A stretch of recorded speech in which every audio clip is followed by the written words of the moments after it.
Hello, my name is Callie Simon, and I'm a Senior Technical Advisor for Adolescent and Youth Sexual and Reproductive Health at Save the Children. Today, I'll talk about how we go beyond the Youth Corner to accelerate action for adolescent and gender responsive health systems. I'd like you to imagine that you're a 17-year-old girl. You live in Niger or Nepal or right here in the United States. You're sexually active and you don't want to become pregnant. What would you do? First, you need to know how pregnancy happens and that you could prevent it. You'd need to know where a clinic or a pharmacy is located that has contraception. You need to have the money and the mobility as a young woman to go there. And then you'd have to cross your fingers and hope you don't see anyone you know on the way who might embarrass you or judge you. Once you were there, you'd have to hope that you saw a provider who treated you kindly and respectfully, and who was willing to give contraception to a young woman, that the methods you want or need are in stock, and that they're free. For many adolescents, especially adolescent girls, the barriers I just described and more are too many. They don't access the services they need and have a right to.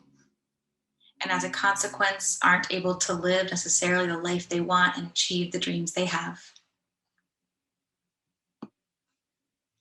In my field of adolescent and youth sexual and reproductive health, the primary strategy that we've used to mitigate these challenges and barriers is called youth-friendly services. In many times, youth-friendly services are implemented as rooms or corners in a health facility that have been painted nicely for youth, have posters and information, and are attractive to young people. These can increase service use by adolescents and youth, but we've learned over the years that they're rarely sustained after initial funding investments. They rapidly become rooms for boxes gathering dusts rather than centers for adolescents and youth to receive care. We need an evolution from youth-friendly services to adolescent and gender-responsive health systems that acknowledge that adolescents are in some cases 25% of the population and deserve more than a room or a corner with a poster. They deserve to be able to access quality and respectful services at any entry point. Through my WomenLift Health Leadership Project, I aim to contribute to this evolution.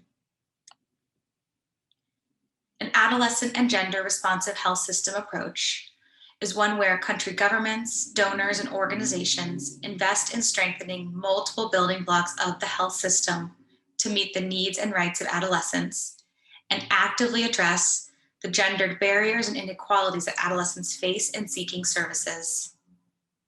To do this, a country government, for example, might embed adolescent and youth health in pre-service education, ensure that adolescent quality standards are embedded in QI standards, and that data that is collected is sex and age disaggregated, so we know if adolescents, and especially adolescent girls, are seeking health services.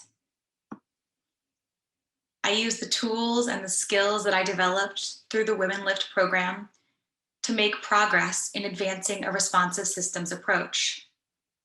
I worked with partners to understand the challenges, mapped stakeholders who would be supportive and stakeholders who might be resistant to change, worked with partners to generate buy-in, and worked with donors to obtain funding by building in activities for responsive systems in key project budgets, facilitated consensus with adolescents, country governments, donors, and other implementing partners on how we define responsive systems, the key learning gaps, and the next steps, and translated the, let's face it, pretty jargony approach of adolescent and gender responsive systems into an actionable approach through developing with several partners an adolescent and gender responsive health systems assessment tool.